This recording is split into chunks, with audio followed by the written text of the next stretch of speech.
여러 가지 표가 있었습니다, 교회마다. 그런데 저는요, 올해 그 2016년도에 있는 표가 참 저는 좋습니다. 여러분 2016년도 표 기억하십니까?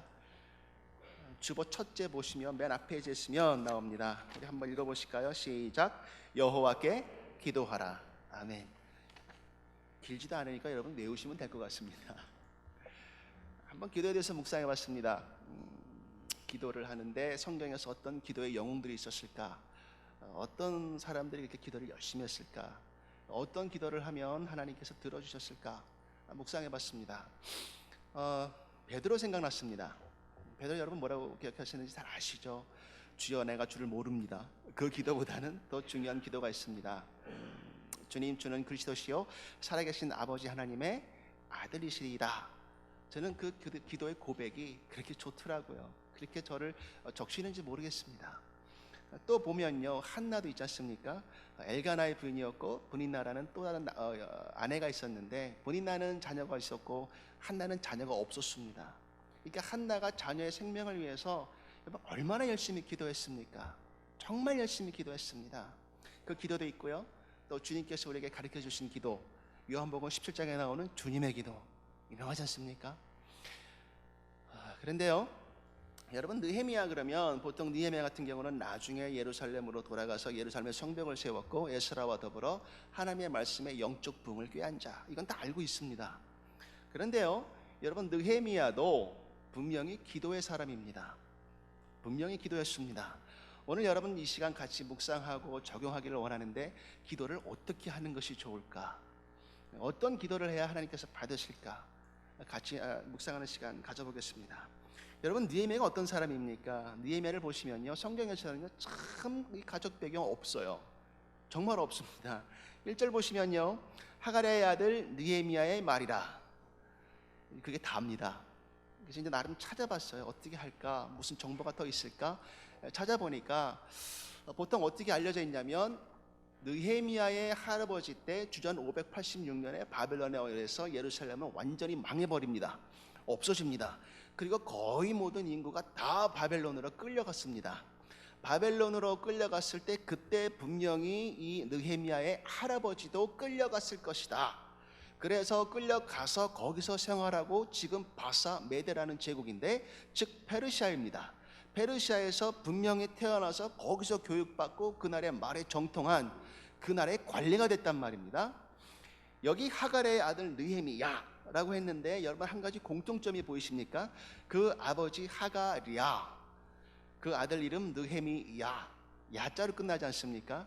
야로 끝나는 것은요, 유다 지파 족속의 어떤 신앙 고백의 습관입니다. 그래서 느헤미야는 분명히 유다 지파 속의 사람일 것이다, 틀림없을 것이다, 그렇게 생각합니다. 포로로 이방 땅에 태어나서 자랐으니까, 여러분 엄밀히 생각해 보면요, 이민 3세입니다. 할아버지, 아버지, 그리고 자신의 대까지. 그러면 이민 3세라면 보통 여러분 어떻습니까? 현상은 보통 잊어버리는 거 아닐까요? 내 나라, 내 아버지 조국 말로만 들었지 거기에 대해서 뭔가 동경하는 건 있지만, 정말로 내가 동질감을 갖고 있는, 마치 그 나라에 살고 있는 것처럼 그렇게 느껴질까요? 분명히 쉽지 않을 것 같습니다. 아니, 쉽지 않습니다. 본문 1절에 보시면요, 11절에 보시면 느헤미야의 직위가 나옵니다. 이 사람이 어떠한 직업을 가지고 있었는지. 느헤미야의 직업을 보니까요, 술관원이다, 그런 말이 나옵니다. 술관원. 술 관리하는 게 무슨 대단한 직업인가? 여러분 그렇게 생각할 수 있습니다. 그게 술 관리하면 되겠지, 안 썩게 하면 되겠지. 여러분 한번 생각해 보시기 바랍니다. 당시 바사 메데 제국은요, 페르시아로서 천하를 제패했던 가장 강력한 국가고요, 여기에 왕이라는 것은요, 이 사람 위에 더 이상 권력자가 없습니다. 가장 힘이 세고요, 가장 파워가 있는 그런 사람입니다. 근데 그러한 왕의 술을 마실 때 독이 있을까 없을까? 얼마나 권력과 술수가 난무했겠습니까? 왕의 목숨을 책임지고 그 술에 대해서 왕의 생명을 보증하고 있는 사람, 술관원이 된다는 것은요, 웬만큼 왕이 신임하지 않고서는 분명히 되지 않을 것이다, 우리가 충분히 추측할 수 있습니다. 이 페르시아 사람이 아니면서 이민 나라로 와서 이민 3세로서 이 정도의 막강한 지위까지 올라가기까지, 과연 느헤미야의 인성이 어땠을까? 실력이 어땠을까? 여러분 가늠할 수 있지 않습니까? 어떻게 생각하십니까? 저는요, 어떻게 이렇게 올라갔을까? 이게 어떻게 가능할까? 묵상 가운데 저는 한 가지 결론에 도달했습니다. 첫째, 분명히 가정교육이 있었다. 분명히 부모들의 참 신앙 교육이 있었다. 둘째, 기도다. 기도한 사람이다. 여러분, 느헤미야는요 분명히 기도했던 사람입니다. 그리고 기도에 대해서 아주 잘 알고 있었던 그러한 사람입니다. 그 사람이 바로 느헤미야입니다. 오늘 1장 1절을 보시면요 이렇게 나옵니다. 아닥사스다 왕 제20년 기슬루월에 내가 수산궁에 있는데, 자, 아닥사스다 왕이라는 말은요 이 말은 무엇이냐면 그냥 이 왕의 이름이 아니고요, 아닥사스다 그러면 이 말은 그냥 대왕이란 소리입니다. 바사 메대 제국에 있어서 이 왕들의 이름을 찾을 때 아닥사스다 여러 번 발견됩니다. 이 아닥사스다 왕, 지금 제20년 기슬루월에 있었던 느헤미야가 모셨던 그 왕의 한글 이름은 크세스입니다. 이 왕이 기슬루월이다. 이거를 다시 우리 그 새는 양력으로 한번 환산해 보니까, 다시 생각해 보니까요, 11월 말서부터 12월 초 정도에 이르는, 12월 초 중순까지 이르는 겨울이 시작되는 좀 쌀쌀한 날씨에 그 가운데 있습니다. 그게 겨울이거든요. 근데 수산궁이 있다. 수산이라는 것은요 바사메대 제국, 즉 페르시아의 수도입니다. 수도에 지어진 큰 궁전인데, 전설에 의하면, 그리고 여러 기록들을 보면 이 크세스 왕이 이쪽 수산궁에 와서 겨울을 나왔다. 많은 성경 고고학자들이 얘기하고 밝혀낸 것이 무엇이냐면, 이 수산궁은 금과 은과 상아가, 이 모든 것이 다 들어간 정말 화려한 궁전이었다. 그래서 크세스 왕이 가장 오래도록 머물렀고, 그 궁전에서요 여기 있는 느헤미야가 왕과 함께 있었다는 것입니다. 느헤미야는요 기록을 보면요, 술 관원 자리가 그냥 술만 그런 관리하는 것이 아니고요, 왕과 마주하고 앉아서 때로는 국사도 논하고, 때로는 왕이 신임했기 때문에 대화도 하고 담소도 하고, 왕이 가장 신임하는 사람, 바로 그러한 사람입니다. 이민생활 가운데 다니엘만큼, 느헤미야만큼, 그리고 요셉만큼 정말 성공한 사람이 있었을까? 저는 그렇게 생각해 봅니다. 근데 2절과 3절 보십시오. 내 형제들 가운데 하나니가 왔다. 두어 사람과 유다 사람이 갔다 왔다 그러는데요, 많은 성경학자가 얘기하기를 하나니가 누구냐? 그런데 여기 지금 내 형제들 가운데 하나, 그래서 분명히 느헤미야의 친동생이 아니냐 그렇게 얘기합니다. 동생이 왔습니다. 동생이 왔는데 어디 갔다 왔냐면 유대를 갔다 왔단 말이죠. 유대를 갔다 와서 지금 형과 만난 자리에서 막 얘기해요. 형님 내가 유대를 갔다 왔잖소. 어떻게 됐어? 소식이 어때? 거기 어떻게 지내? 아마 좋은 소식을 기대하지 않았을까 느헤미야는. 근데 뭐라고 얘기합니까 지금? 형님 큰일 났어. 지금 그 사로잡힘을 면하고 남아있는 모든 유다와 예루살렘 있는 백성들이 그 피폐한 곳에서, 그 무너진 곳에서 정말 힘들게 생활하고 있다. 거기서 성벽도 없고 그야말로 정말 척박한 곳에서, 연기나고 부셔진 그곳에서 내 동포, 내 조국에 있는 사람들이, 때로는 정말 어린, 그 생명의 어린 양들이 정말 적에 언제 쳐들지 모르는 가운데 불안과 공포에 떨고 있었어요. 형님 도와줘야 됩니다. 딱 그 얘기를 듣고 나서 느헤미야가 어떻게 합니까? 너무너무 마음이 아팠어요. 마음이 아프고 어떻게 하면 도와줄까? 어떻게 하면 될까? 막 가슴이 저려옵니다. 막 가슴이 미어져와요. 자, 여러분 여기서요 기도의 사람 느헤미야를 보시기 바랍니다. 느헤미야는 기도하는 사람입니다. 여러분 기도한다 그러잖아요. 그러면 여러분 기도하는 사람은 어떻게 생각하십니까? 누가 기도하는 사람이라고 생각하십니까? 보통 40일 금식 기도하는 사람, 아니면 뭐 기도원에 들어가서 정말 세상 물정 모르고 세상에 다 덮어놓고 신문은 절대 쳐다보지도 않고 오로지 묵상기도 그것만 하는 사람. 여러분 혹시나 우리 생각 속에 그렇게 잘 잡고 있지 않습니까? 아니면 그렇게 생활하는 것이 마치 기도의 궁극적이고 신앙의 어떤 최종 결론적인 그런 것처럼 생각하지 않으십니까? 저는요 그것은 성경적인 오해라고 생각합니다.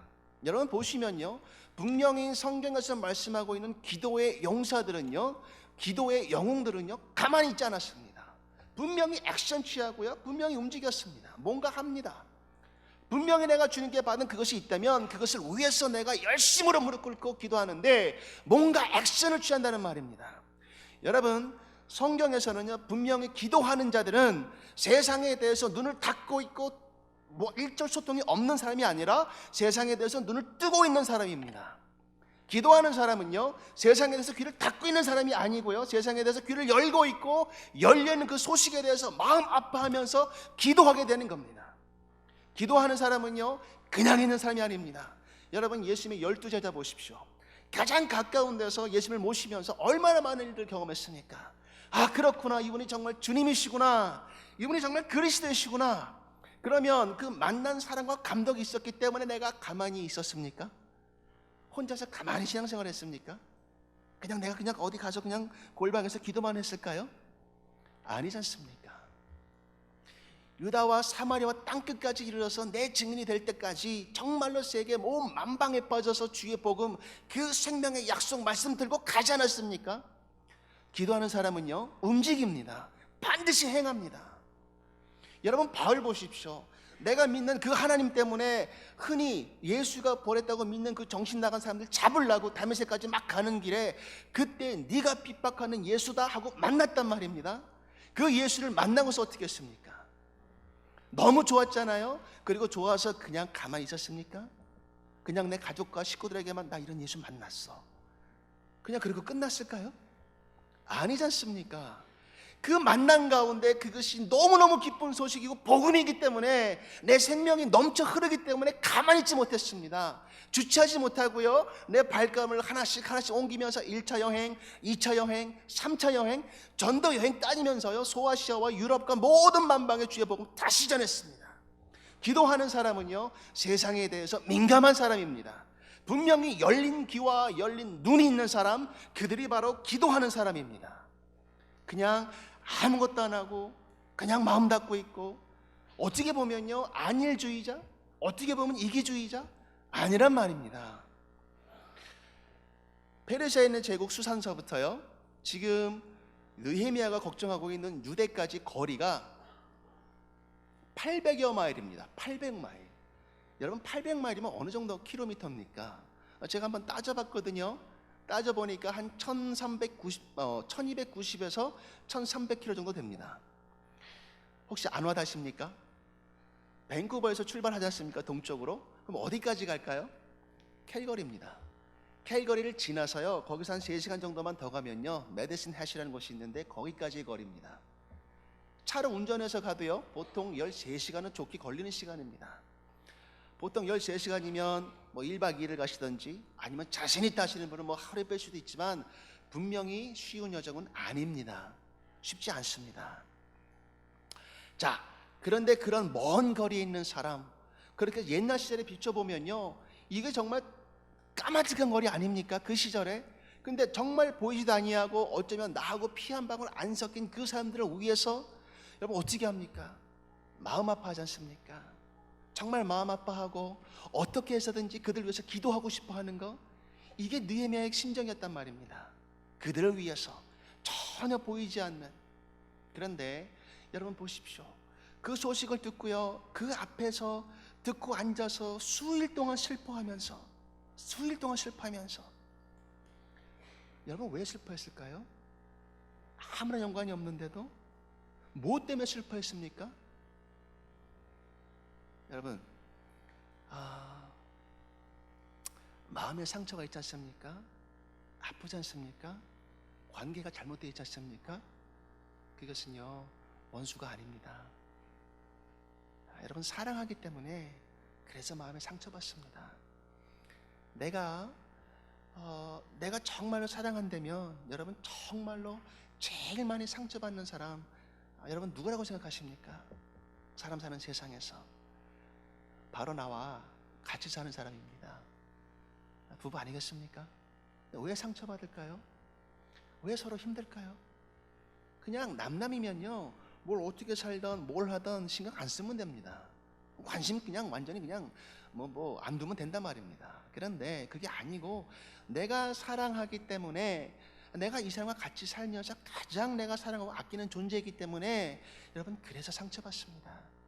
그래서 마음 아픈 겁니다. 여러분 자녀 사랑하시지 않습니까? 정말 눈에 넣어도 안 아픈 그런 내 생명들, 내 자녀들, 자식들, 여러분 자녀 때문에 늘 기쁘십니까?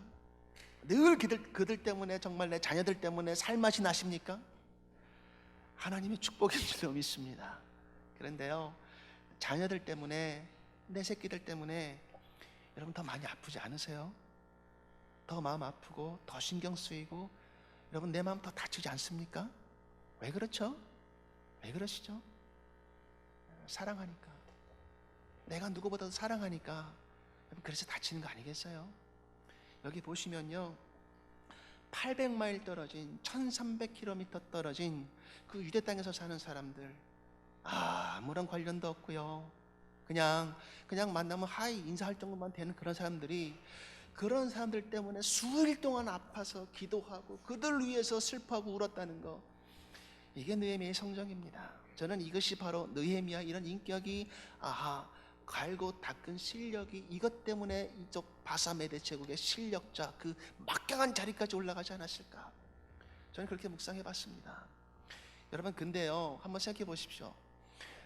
울기만 한다. 자, 우는 게 있고요, 울기만 한다는 표현이 있습니다. 여러분 세상에서 우는 사람이 얼마나 많습니까? 참 많습니다. 어떤 소식 때문에, 내가 원하는 것 때문에 기도하다가, 그런데 울기만 한다면 상황이 호전됩니까? 어떤 상황에 대해서 내가 그냥 울기만 하고 그냥 아이고 어떡하나 한탄하고 그러고만 있으면 상황이 해결됩니까? 여러분 만약에 운 걸로만 치면요, 아마 여러분과 저는 이미 벌써 천국 가 있어야 됩니다. 상황이 호전됐다면. 근데 울기만 하면은 해결되는 게 아니고요, 울고 나서 그 다음에 어떤 스텝, 뭐가 있어야 되겠습니까? 여러분 뭘 어떻게 해야 되겠습니까? 반드시 한 가지 행동, 액션을 취해 나가야 된다는 겁니다. 내가 할 일이 분명히 있다는 겁니다. 그것이 무엇이냐면 바로 기도입니다. 하나님께 무릎 꿇고 하나님께 간구하고 하나님께 정말로 순종하며 살아가는 거, 여러분 이것이 여러분과 저의 삶의 활력이 될 줄로, 그리고 생명이 될 줄로 저는 믿습니다. 기도하셔야 합니다. 정말로 기도하셔야 됩니다. 마음이 아픈 일이 있다면, 내가 관계를 정산할 일이 있다면, 내가 기도하는 것이 있고 정말로 주님이 합듯이 합당한 거라면 하나님께서 들어주실 줄로 저는 믿습니다. 그런데요, 여기 보니까 여러분 어떻게 기도하십니까? 금식한다고 나오지 않았습니까? 금식한다, 금식 기도한다. 여러분 금식 기도한다 그러면 어떤 생각이 먼저 딱 들으세요? 금식 기도? 어떠신 분은 아마 안 먹는 거, 밥을 먹지 않는 거, 그와 동시에 살 빠지는 거. 저는 금식 기도한다 그러면요, 가장 먼저 든 생각이 하나 있습니다. 감히 엄두도 못 낼 거. 저는 그거 안 됩니다. 언젠가 한번 하고 싶은데, 금식 기도는요, 그냥 밥을 안 먹는 거, 거기에서만 여러분 중점을 두시면 안 됩니다. 그게 하나님의 말씀이 아닙니다. 금식 기도는요, 가장 중요한 포인트가 있는데, 보통 그러시잖아요. 금식 기도 하면은, 나 금식 기도 하는데 말 걸지 마. 금식 기도 하는데 얼굴이 확 구겨져 있으면서 나 너무 힘드니까 남들한테는 알리지 마, 나 금식 기도야. 아니 누가 알려달라고 부탁했습니까? 근데 금식 기도 하면요, 꼭 어떻게 합니까? 티를 내야 됩니다. 꼭 선포합니다. 근데 그게 우리들만의 문제입니까? 성경 보니까요, 바리새인들도 그랬어요. 그냥 앞에서 고통스럽게 그냥 나 금식 기도하고 막 선포하면서, 그러면 사람들이 야, 저 사람 밥도 굶어가면서까지 기도하네. 그러면 뭡니까? 경건한 사람. 이게 공식 아닙니까? 근데요, 성경에서 말하는 금식 기도는요, 그런 게 아닙니다. 분명히 중요한 뜻이 있고 원리가 있고 기본 수칙이 있다면, 그것은 밥을 먹고 안 먹고를 떠나서요, 지금 이 상황에 대해서 내가 어떻게 하나님께 절박한 심정으로 한 걸음 한 걸음 다가가느냐, 내가 얼마나 애절하게 내 몸과 영혼, 육 다 해서 하나님께 간구하느냐, 여러분 그것이 금식 기도입니다. 그것이 가장 귀한 금식 기도입니다. 하나님께서 여러분 금식 기도를 기뻐 받으실 때 여러분 어떻게 확신하십니까? 여러분은 무엇이 가장 기쁜 금식 기도라고 생각을 하십니까? 여러분 성경 말씀 한번 보시겠습니다. 이사야서 말씀 보십니다. 이사야서 58장 말씀입니다. 58장 6절과 7절 말씀입니다. 이사야서 58장 6절과 7절 말씀 같이 한 목소리로 봉독하십니다. 시작. 내가 기뻐하는 금식은 흉악의 결박을 풀어주며 멍에의 줄을 끌어주며 압제당하는 자를 자유하게 하며 모든 멍에를 꺾는 것이 아니겠느냐. 또 줄인 자에게 내 양식을 나누어 주며 유리하는 빈민을 집에 들이며 헐벗은 자를 보면 입히며 또 내 권력을 피하여 스스로 숨지 아니하는 것이 아니겠느냐. 아멘. 여러분 지금 보셨죠? 하나님께서 기뻐하시는 금식, 여기 6절과 7절에서 어디 단 한 번이라도 밥을 먹지 않는 거다라고 선포한 구절 있습니까? 없어요. 그게 금식이 아닙니다. fasting이라는 말은요, 정말로 내가 하나님 앞에서 어떻게 하는 겁니까? 주님께서 여기 선포하십니다. 내가 기뻐하는 금식, 내가 인정하는 금식, 내가 원하는 기도, 그것은요 그냥 앉아서 아무것도 안 하고 울기만 하는 것이 아닌 것입니다. 중요한 것은요, 내가 기도 가운데 마음의 감동 감화받았다면 액션을 취하는 것, 그것이 무엇입니까? 흉악의 결박을 풀어주고요, 관계가 개선되고요, 못 먹은 사람이 있으면 내가 가서 그 사람들을 위해서 뭔가 양식을 나눠주고요, 춥다 그러면 가서 내 재킷 벗어주고요. 여러분 이게 사랑 아니겠습니까? 이게 사랑 아닙니까? 여호와의 율례와 지켜 행하라, 여호와의 율법과 도를 지켜서 행하라.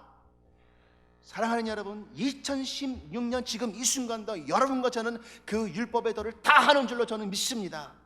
그렇다면 여러분 율법의 도를 다 한다? 이거 어떻게 해석하시겠습니까? 분명히 율법은 아닌데, 분명히 바울은 율법은 폐하라고 했었는데 어떻게 된 겁니까? 율법은 저지라고 했었는데.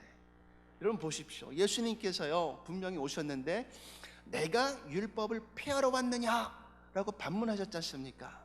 내가 율법을 폐하러 온 것이 아니고 율법을 어떻게 하시러 왔다? 아멘.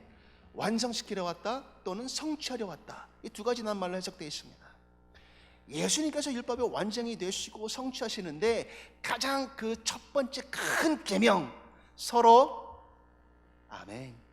조금 더 크게 말씀하셔도 됩니다. 서로 사랑하라. 아멘. 아멘. 그겁니다. 여러분 보십시오. 이사야서 58장 6절과 7절 말씀에 보시면 여러분 어떻습니까?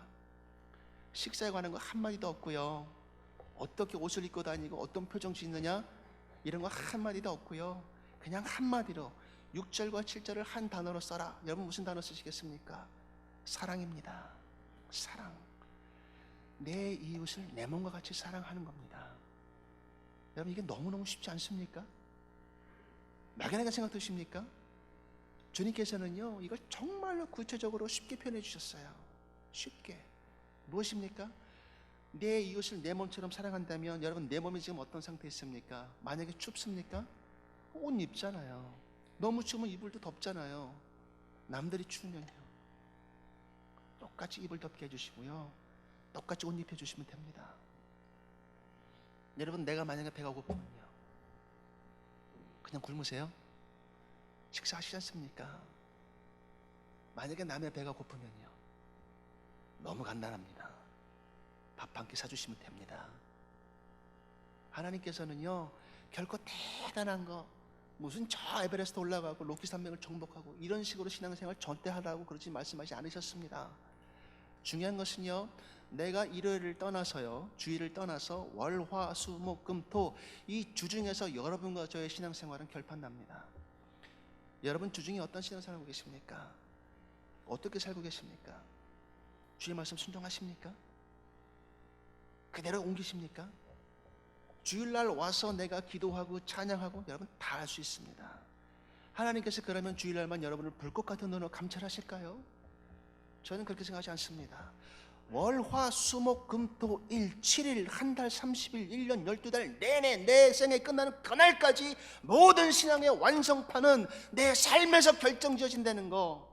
내가 어떻게 살았고 내가 무슨 열매를 거뒀는지 그 나무는 그 열매를 봐서 알 수 있다고 말씀하신 것처럼 내가 여러분과 저는요 어떻게 살아야 되겠습니까? 하나님께 열매 맺는 삶, 성령에 충만한 삶, 말씀으로 가득한 삶, 이 삶으로 여러분과 저의 삶에 열매 맺어야 되지 않겠습니까? 그렇다면 어떻게 살아야 되겠습니까? 순종하는 거, 그거 아니겠습니까? 기도하는 거, 가장 귀한 거, 가장 쉬운 방법. 사랑하는 여러분, 서로 사랑하기를 주의 이름으로 축원합니다. 제가 이제부터 참으로 여러분 수지 맞는 방법 가르쳐 드리겠습니다. 어떻게 하면 그러면 기도 응답을 받는가? 여러분, 느헤미야가 기도했을 때요, 하늘의 보좌를 움직일 수 있었고 또 가장 높은 왕을 움직일 수 있었던, 그리고 무엇보다도 이 역사에 대해서 한 획을 그을 수 있었던 그러한 기도, 그 비결이 뭡니까? 여러분, 그렇다면 성경 말씀의 본대로요, 여러분과 저도 그러한 기도 해야 되지 않겠습니까? 이게 얼마나 귀한 기도입니까? 여기 보시면요, 5절 보시기 바랍니다. 이르되 하늘의 하나님 여호와 크고 두려우신 하나님이시여 주를 사랑하고. 크고 두려운 여호와 하나님. 여러분, 크고 두렵다는 말은요, 다시 느헤미야가 얘기할 때 이 하나님은 위대하신 하나님이십니다. 여러분, 기도에 응답을 받을 수 있는 첫 번째 비결, 여러분의 기도의 대상이 누군지 아십시오. 누구에게 기도해야 되는지 여러분 아시기 바랍니다. 가장 크고 가장 위대하신 하나님. 여러분, 지금 느헤미야가 하나님께 기도하는 것이 쉬워 보이시죠? 저도 쉽게 생각했었습니다. 그런데 쉽지 않을 것 같습니다. 지금 불가능한 일에 도전하고요, 역사적으로 큰 과업에 도전하고 있는데, 느헤미야의 입장에서 가장 먼저 떠오르고요, 가장 먼저 보여줄 수 있는 사람이 누구겠습니까? 당연히 아닥사스다 왕, 흑셀크세스 왕, 그 왕이 아닐까요? 천하를 제패했던 왕, 말 한마디면 그 목숨과 목숨이 왔다 갔다 할 수 있는 왕, 그 왕의 목숨을, 생명을 책임지고 있는 그 막강한 지위에 있는 느헤미야, 그냥 말 한마디만 하면 됩니다. 왕이시여 도와주시옵소서. 근데요, 느헤미야가 보면요, 그렇게 안 합니다. 하나님께 먼저 기도합니다. 그 크고 놀라우신 하나님께 먼저 무릎 꿇고 기도한다는 것, 여러분, 이거 쉽지 않습니다. 그 강한 왕 앞에서. 왜 그럴까요, 여러분? 한번 찾아봤어요, 기록을. 이 흑셀크세스 왕이 어떤 왕이었을까? 기록을 보니까요, 참 재밌는 기록이 있더라고요. 재밌기보다는 그러한 기록이 있더라고요. 어떻게 보면 가슴 아픈 가정사인데, 이 아닥사스다 왕은요, 그 아버지가 남들에 의해서 살해당하고 그리고 나서 왕이 됐습니다. 어린 시절에. 그러니까 이 마음속에 얼마나 아버지에 대한 사랑, 가족에 대한 사랑, 이게 구구절절히 맺혀 있을까요? 근데 그렇게 사랑을 못 받고 컸던 이 아닥사스다 왕이 왕이 되었을 때 왕의 그 정치가 어땠을까? 여러분, 상상이 가지 않습니까? 기복이 심했고요, 감정이 도대체 이게 왔다 갔다 하는데 사람들이 힘들었답니다. 아주 공포 정치를 펼쳤고요, 그냥 전쟁이 많았었고요, 사람들은 완전히 꽉 휘어잡는 그런 스타일. 바로 그 곁에서 이 왕의 생명을 담보로 잡고 생명의 책임을 지고 그 왕의 비유를 안 건드리면서 지금 큰 일, 그 내가 정복한 포로된 나라의 성벽 재건이라는 그 큰 일, 어떻게 하면 이 느헤미야가 그 지혜를 돌파할 수 있을까? 결코 쉬운 과업이 아니었단 말입니다. 근데 어떻게 합니까? 하나님께 기도하는 거예요. 주님께. 하나님께 기도하고 주님께 기도합니다. 그 크신 위대하신 왕, 전지전능하시고 만군의 왕이시고 만왕의 왕이신 그 하나님, 전지전능하시고 무세부조하신 하나님, 불가능이 없으신 하나님, 그 모든 것을 다 마음대로 행하실 수 있고 섭리 가운데 성취하신 하나님, 그 하나님께 기도하는 것, 이것이 먼저 기도 응답받는 비결의 첫 번째라는 것입니다. 하나님, 그 하나님은 여호와 하나님이시고 위대하신 하나님이십니다. 둘째 보니까요, 주의 계명을 지키는 자에게 언약을 주시고. 이 말 보면 쉬운 것 같죠? 그냥 계명을 지키시고 언약을 주셨다. 말씀 보면서요, 저는 그 생각했습니다. 이것이 다른 단어로 신실입니다. 신실하신 하나님. 근데 신실하신 하나님은요, 우리가 믿는 하나님 그런 뜻이 아니고요, 이 말 신실하신 뜻의 원 기본 말을 찾아보니까요, 기복이 없다는 뜻이랍니다. 기복이 없는, 그리고 변하는 것이 없는, 일정한. 저는 그래서 아브라함 생각했습니다. 아브라함. 여러분, 아브라함이 창세기 12장에 처음 등장하는데요, 12장에서 등장했을 때 하나님께서 크게 주신 세 가지가 있습니다. 네 이름을 빛나게 해주겠다, 너에게서 왕이 나오게 해주겠다, 내가 너를 큰 복으로 삼겠다. 그러면 창세기 12장 이전까지 아브라함이 하나님 앞에 잘한 것이 있습니까? 뭔가 내 걸 만큼 내가 정말로 성결한 삶을 살았고 경건한 삶을 살았습니까?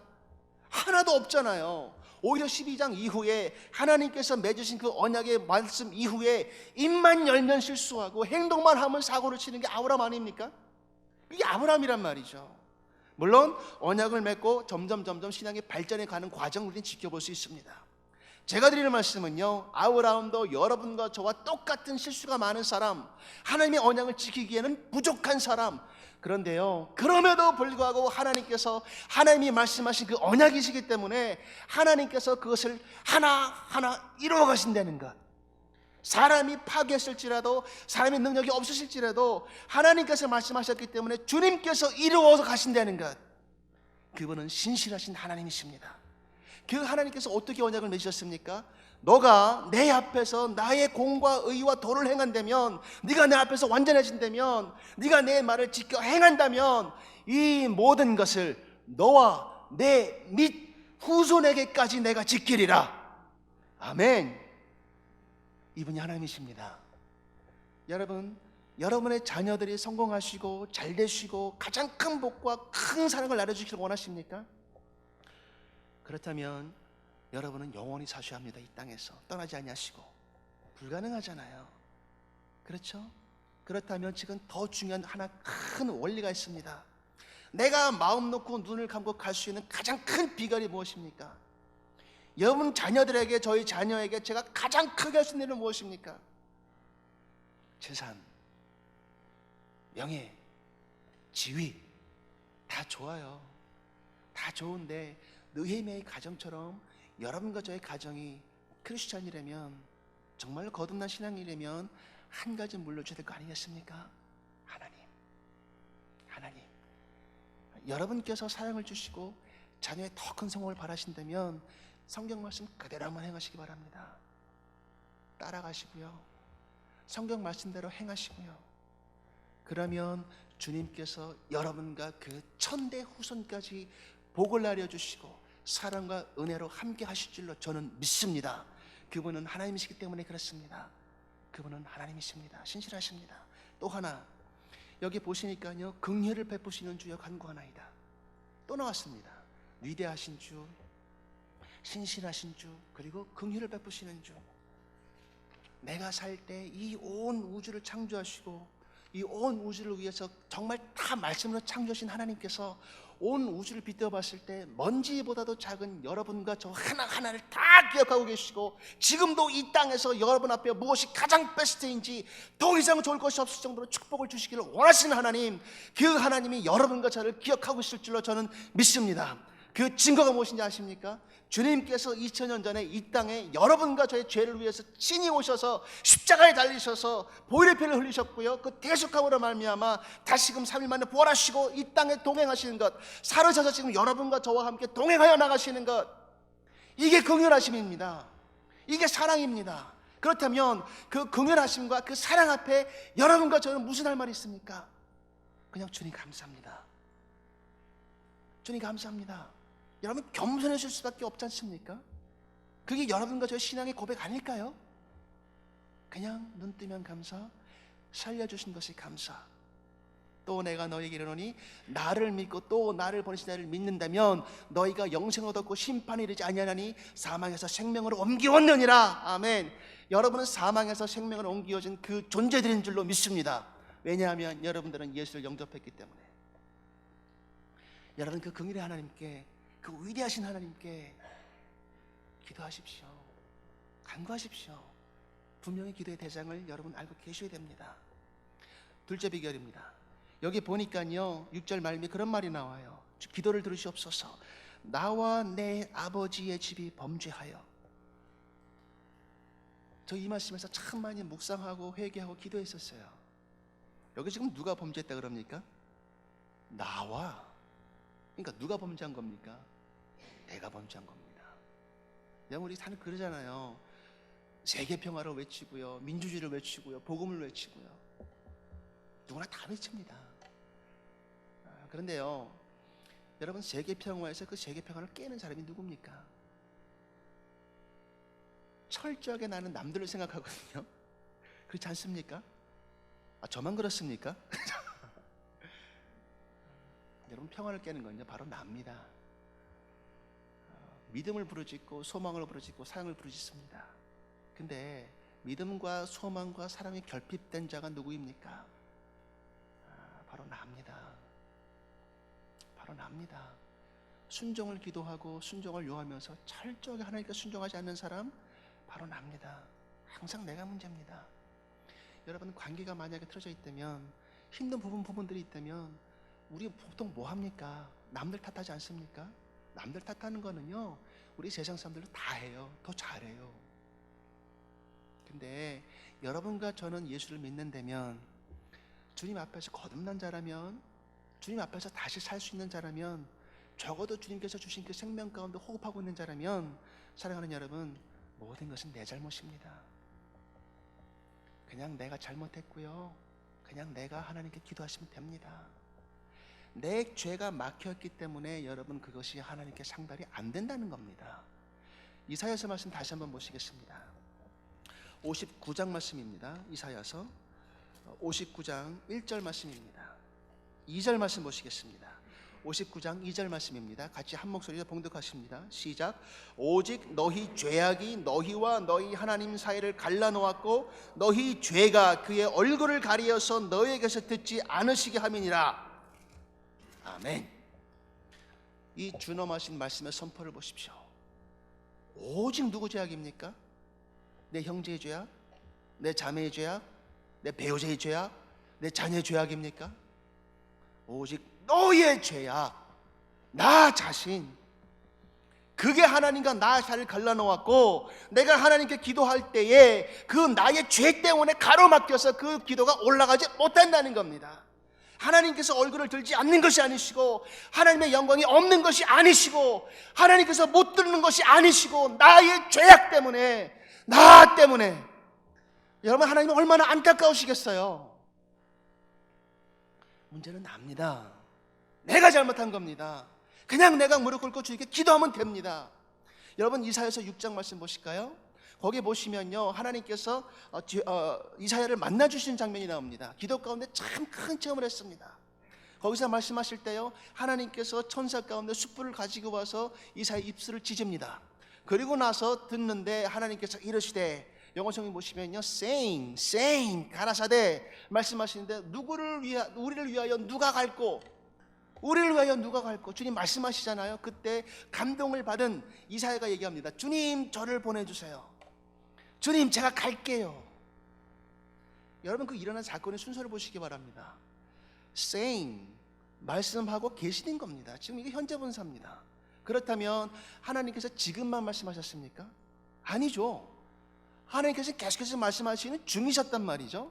근데 말씀하실 때 내가 딱 들은 것은 언제 듣게 됐습니까? 결정적으로 무슨 사건이 있고 나서 들었습니까? 하나님의 천사가 와서 숯불로 와서 내 입을 지지고 나서 내가 회개하고 나의 죄를 자복했다, 그것이 선포되고 나서 그때부터 듣게 됩니다. 아하, 그렇다면 여러분, 하나님의 말씀을 들을 수 있는 것은 나의 죄가 없어졌을 때, 거꾸로 말하면요, 하나님의 음성이 안 들리고 나의 기도가 상달이 안 되고 나의 기도가 응답이 안 된다는 것은 아직 나의 죄가 있다는 것. 문제는 하나님이 아닙니다. 문제는 나입니다. 문제는 나입니다. 마지막 하나 더 비결을 말씀드립니다. 하나님의 약속에 의해서, 그 근거에 의해서 기도했다는 것. 여러분, 말씀 보시면 오늘 말씀에 그 계명을 지켜서 행하실 때 그들을 모아서 내 이름을 두려고 택한 곳에 다시 돌아오게 하리라. 청컨대 이것을 기억하여 주시옵소서. 저는 이 말씀이요, 얼마나 감사한지 모르겠어요. 너무 감사해요.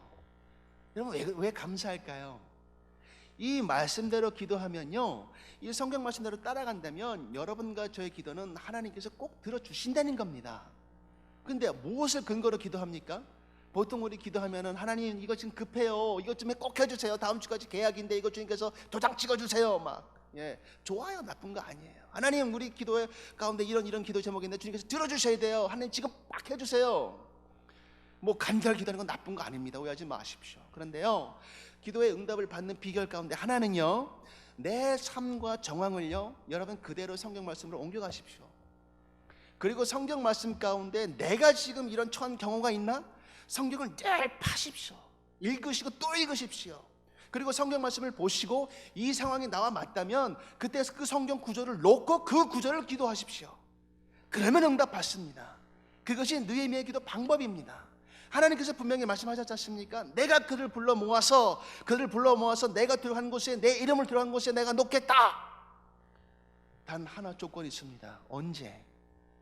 내 계명을 지켜 행하면. 아멘. 여러분, 그거 어렵습니까? 말씀드렸잖아요. 사랑하는 거 어렵습니까? 그냥 내 주변에 있는 형제 자매 가서 밥 한 끼 먹고 손 한번 잡아주고 어려울까요? 이거 쉬운 거 아니겠습니까? 어렵게 생각하면 한없이 어렵습니다. 근데요, 여러분이 더 잘 아시겠지만 한 번에 깨지면요 순식간에 깨집니다. 그게 사람 마음입니다. 기도하시고요, 성령님께 의뢰하시고요, 주님께서 이루어주실 것. 근데 그것은 분명히 하나님께서 말씀하신 그 근거라는 것. 아침에 말씀을 묵상했었습니다. 하나님, 이거 맞지요? 하나씩 다시 보다가 이 말씀 다시 한번 주시더라고요. 저 참 감사했어요. 꼭 바로 다음 절입니다. 여러분, 지금 우리 가운데 아프신 분 계십니까? 몸이 아프시고 마음이 상하셨고 육신의 고통과 질곡 가운데 처하셔서 하나님 낫게 해주세요. 너무너무 고생하시는 분들 계십니까? 제가 그 비결을 가르쳐 드리겠습니다. 여기 보십시오. 그 다음 말씀입니다. 이사야서의 말씀입니다. 이사야서 58장 10절입니까? 8절입니다. 이거 한 목소리 같이 봉독하시겠습니다. 이사야서 58장 8절 말씀입니다. 시작. 그리하면 내 빛이 새벽같이 비칠 것이며 내 치유가 급속할 것이며 내 공의가 내 앞에서 행하고 여호와의 영광이 내 뒤에 호위하리니. 아멘. 여러분, 여기 보십시오. 내 빛이 새벽같이 임할 것이고요, 여러분들이 몸이 아픈 것이 있다면 그 치유가 급속하게 이룰 것이고요, 하나님께서 그 말씀으로 고쳐주실 것이다. 분명히 성경에 말씀을 하셨습니다. 약속하셨지 않습니까? 그렇다면 여러분이 이 말씀을 가지고 한번 기도해 보세요. 하나님, 나 이거 아파요, 고쳐주세요. 그 기도 맞아요. 맞는데 한 가지가 빠졌어요. 그 앞에 6절과 7절 말씀입니다. 5절 말씀이란 말입니다. 그 앞에서 기뻐 행하십시오. 아픈 사람 있으면 찾아가서 행하시고요, 복음을 전할 기회가 있으면 가서 복음을 전하시고요, 그 멍에 굴려서 벗어나시도록 관계 회복의 회선이 이루어지고요, 이것이 하나님께서 원하시는 방법이시라는 것을, 이것이 가장 큰 기도를 응답받는 비결, 바로 금식 기도시라는 것을 하나님, 여러분과 저는 분명히 깨달아 알기를 소원합니다. 여러분과 저는요, 이것이 기도입니다. 앞으로 우리 밴쿠버 한인 장로교회는요, 이 금식 기도의 달인들이 될 줄로 저는 믿습니다.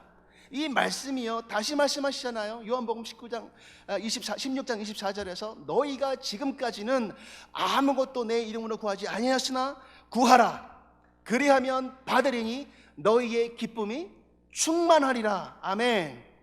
이름으로 구하십시오. 여러분, 이름으로 구하시고, 예수 이름이 곧 무엇입니까? 성경 말씀이란 말입니다. 왜? 예수님께서 태초에 말씀이셨으니까 말씀으로 돌아가셔서요, 말씀을 놓고 기도하십시오.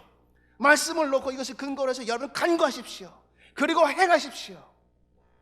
여러분의 기도는 그 어떤 권세도 꿰뚫을 막강한 기도가 될 줄로 저는 믿습니다. 여러분, 기도에 응답 받으시기 원하십니까? 위대하신 하나님께, 긍휼의 하나님께, 그리고 신실하신 하나님께 기도하시고요, 또 여러분 마음을 모아서 그 하나님께 약속의 근거에서 기도하시고요, 그리고 여러분 우리의 죄를 고백하는 바로 귀한 여러분이 되시기를 간절히 주의 이름으로 축원합니다. 여러분과 저는요, 기도의 달인이 될 것이고, 그리고 기도의 달인입니다. 기도하시겠습니다.